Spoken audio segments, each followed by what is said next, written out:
Chancellor, distinguished guests, fellow honorary degree recipients, mothers, fathers, aunts, uncles, boyfriends, girlfriends, husbands, wives, brothers, sisters, grandparents, and graduates. I am delighted to be here today on this Day of Days, for this is a Day of Days, and I'm honored to have been asked to address you as you will stand here for a brief moment, for once on top of the academic mountain.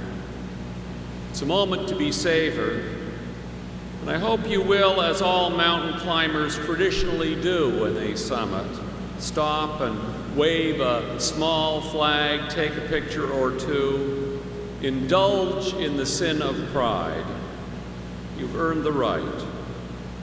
I know what went into getting here, and I'm speaking both to you, the mountain climbers, and to those of you today who have been watching the climb from the sidelines, be that from above or below, probably from both, because this magnificent achievement that we are here to honor today is both a climb away from and closer to.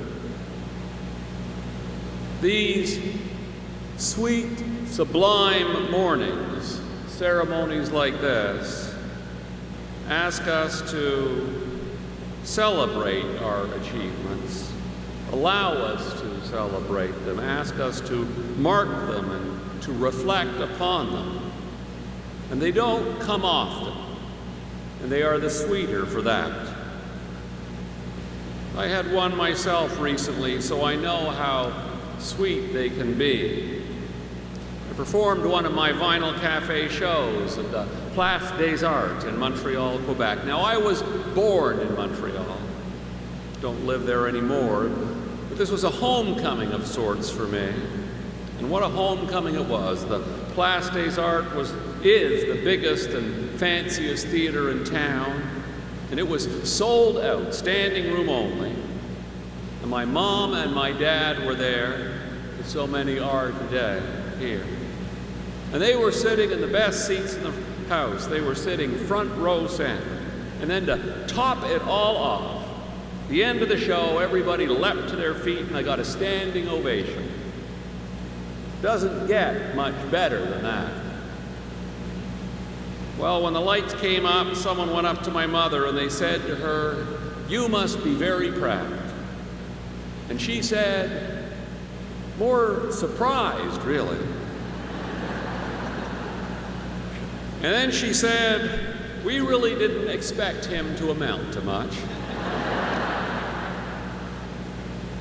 In her defense, I have to say that that was a perfectly reasonable position for her to have taken. I'm going to tell you just a little about myself.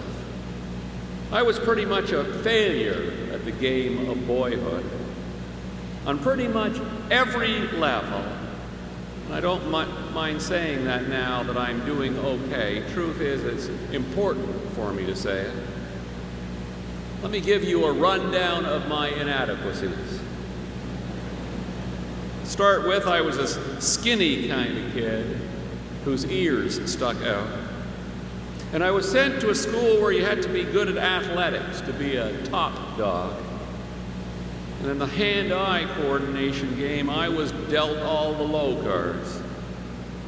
I loved sports, I loved playing games, but I wasn't good at them. In fact, I was awful at them. I was the last boy picked for any team that was being picked, all that stuff.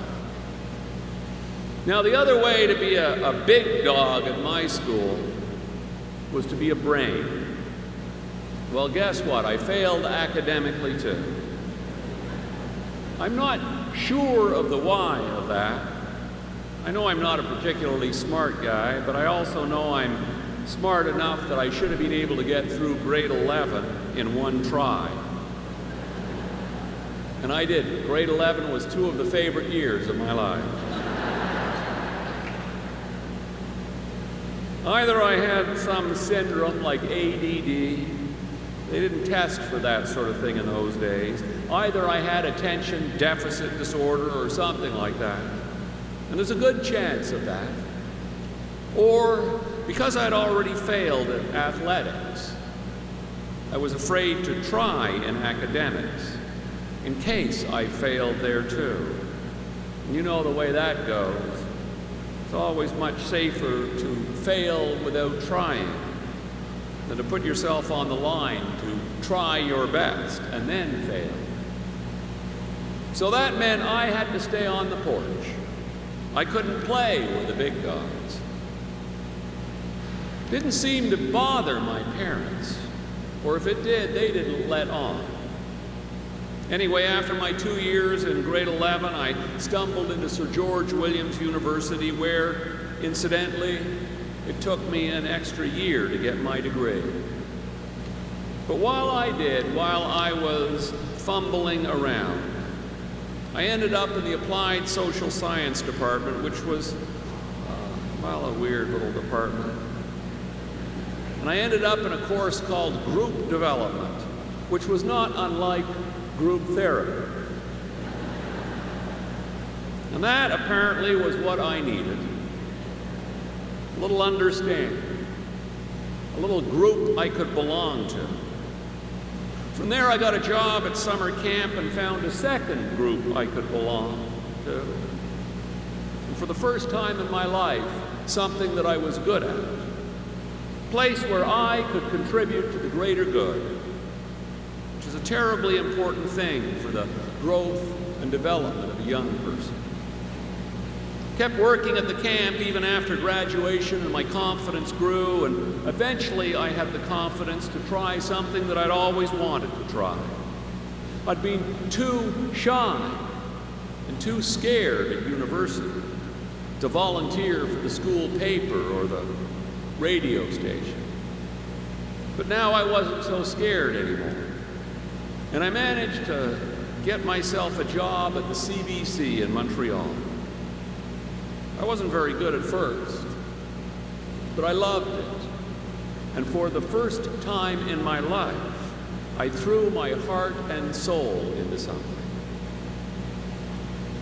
And that's the lesson that I want to leave with you today. School's out. And I know these are hard times, but times are always hard in one way or another. So don't pay attention to that. Pay attention to your heart, which is deep inside of you, so you'll have to pay deep attention. Find your heart's desire, which of course might be easier said than done. But if you are lucky like I have been, and I have been a very lucky man, if you are lucky and you trust your heart and follow your heart or your instincts or your tummy or whatever you want to call it, you will be happy where you end up, even if you have no idea how or why you get there. If you try your best at something that you love, chances are you'll get good at it. And if you're lucky, maybe even great at it. The odds of that happening are always better if it is your heart that's leading you on. There's a direct line from that summer camp that I loved and where I worked while I was at university to the radio show that I love and where I work today. And that direct line is the line of the heart. Don't follow the money. Follow the heart. By following my heart to camp, which was not a good economic decision, I ended up here, exactly where I want to be. The money will look after itself. And I hasten to add, the line will only be clear looking backwards. I had no idea where I was going anywhere along the journey. No one ever has any idea. You don't have to know the final stop, just the next one. One more thing. I'm just going to tell you two things today.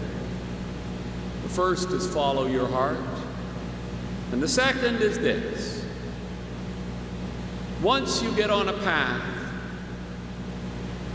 make common cause with exceptional people. Work with people who expect a lot of themselves. Work with the best in the business.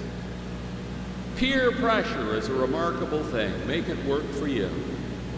Surround yourself with people who expect a lot of themselves, and you'll expect a lot of yourself too. If you want to be successful, and successful is a nice way to be, find successful people and hitch a ride. I work hard now, and I've become good at what I do because of the hard-working people I have worked with and learned from. Okay, one last thing. A word for the parents here today. Parents who might be thinking, like mine once did, well, that's all well and good, but my kid isn't going to amount to much. Of all the parenting virtues, great patience might be the most overlooked these days. Great patience and great love go a long way, and we could all practice them a little more. They certainly worked for me. My deep thanks for this wonderful honor. I will treasure this morning. I am delighted to be here, and most delighted to be part of the class of 2012. Thank you.